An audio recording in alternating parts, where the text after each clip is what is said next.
What's the important stuff? What do we need to know? Well, since my last Dexa scan in April 2023, I have lost. What's going on YouTube? It's Jason, and in this video I'm going to be doing a post-show Dexa scan and give you a bit of an update about my bulk and what I'm doing next.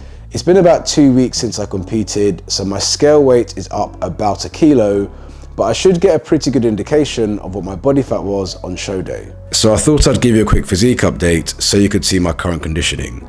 The battery on my mic ran out, but I thought it's still relevant so you could see what I'm looking like. So this is the Dexa scan. This thing was like 5 minutes long. I massively sped up the footage. Essentially what they're doing is using X-ray images to determine what is fat and what is muscle on your body.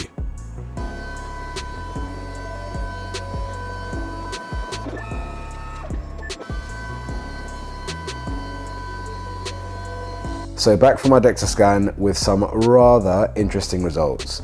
Just like every body fat testing method, Dexa is not without its flaws, but it's generally considered the gold standard of body fat testing because it's the most consistent. So there's a lot of information in this Dexa scan report. It's about 5 pages long. You've got graphs and charts and loads of numbers, but what's the important stuff? What do we need to know? Well, since my last Dexa scan in April 2023, I have lost 1% body fat. So my body fat, if you take out the fat around the brain, which they do with leaner individuals, is 13.4%, which is pretty decent to be honest, down from 14.4% in April.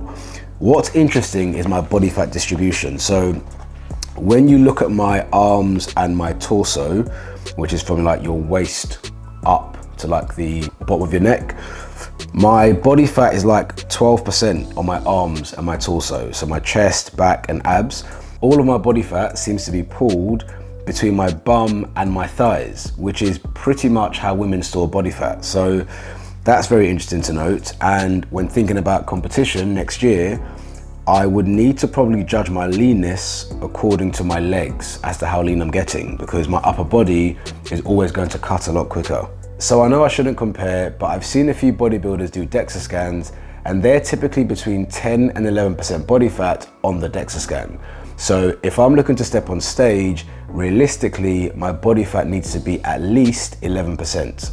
So moving on to muscle mass, my lean mass index, or my fat-free mass index, as is known on social media, is 19.6. I've been told a number of times that a natural trainee should have a fat-free mass index under 25. Typically, when someone's fat-free mass index gets over 25, they're more than likely on gear. Now, things get even more interesting when you look at my muscle mass distribution. According to this chart, I'm actually bottom heavy, and I store most of my muscle mass in my legs. Matter of fact, when you compare me to the rest of the population, I have more muscle in my legs than 70% of people. But surprisingly, when I look at my upper body or my torso, I store a lot less muscle mass, so I'm actually out of proportion, which surprised me because after a good pump in the gym, I thought it was the other way around. I thought my upper body actually outweighs my legs, but maybe I'm just focusing on my calves. My quads are really strong, and according to this, in order to produce a balanced physique for next year on stage, I need to develop much more muscle mass in my upper body. So much more in my chest, my back, and even get my abs bigger. This is why data is so important, because now I have this information, I'm going to use this to design my training program. So I spoke briefly in my last video how to stay lean year round. Give it a watch if you haven't already, it's very informative. About my bulking strategy. I tend to do 3 to 4 months of bulking and 1 month as a clean up or mini cut phase and then repeat. So that's exactly what I'm going to do here. So it's been exactly 2 weeks since my last show.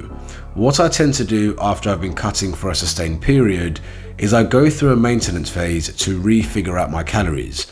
One of the biggest mistakes people make once they finish cutting is go straight back to their bulking calories. But of course, as we know, when you lose fat and also some lean body mass, your metabolism changes, as in how many calories you burn at rest. So to avoid excessive fat gain, I typically leave 2 to 3 weeks to re-figure out my calories, with the goal of having my weight stabilized by the end of it. Once my weight stabilizes for 5 to 7 days, then boom, we found our maintenance. This is the most accurate way of figuring out your maintenance calories. And the good news is my weight stabilized at the end of this week, which means that we are ready to bulk. So my maintenance calories now is around 3,000 calories, which I expected because I've been dieting for so long. And so I'm gonna aim for about 3,200 calories per day.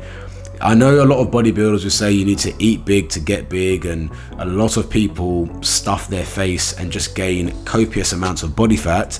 But what I'm going to show you in this series or this next chapter is how to bulk properly, how to lean bulk. You can't avoid all fat gain, but you can definitely minimize fat gain with a good strategy. Also, as I've been training almost 20 years, I just don't gain muscle at the same rate that I used to at the start. So what I'm looking to do is gain somewhere between 0.5 to 0.8 of a kilo per month. So by the end of the 4-month period, I should have gained something in the region of 3 kilos.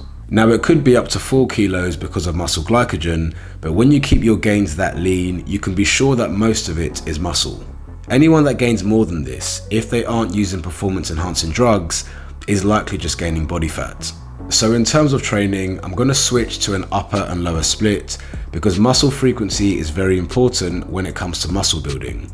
And because of the information I now have about being bottom heavy, I'm going to do 3 days upper body and 2 days lower.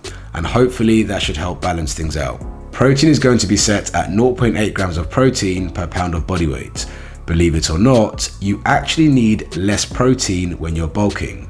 Because you have extra calories and extra carbs, you can protect your muscle without the excess protein, so you just don't need as much. Last thing I'd say is cardio on a bulk.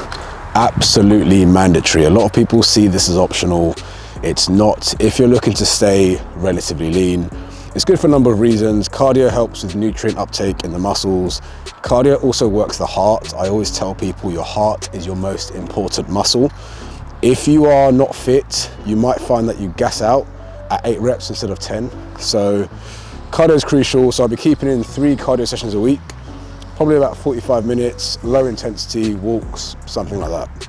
So that's everything. Lean bulk starts today. I'll keep you updated on my progress. I'm really looking forward to it. I haven't bulked properly for like 5 or 6 years, and I'm intrigued to see if I can still make gains as an advanced trainee. Let's see how we get on. Hope you enjoyed this video. Don't forget to like it, comment below for the algorithm. It massively helps. Please subscribe, and I'll see you again soon.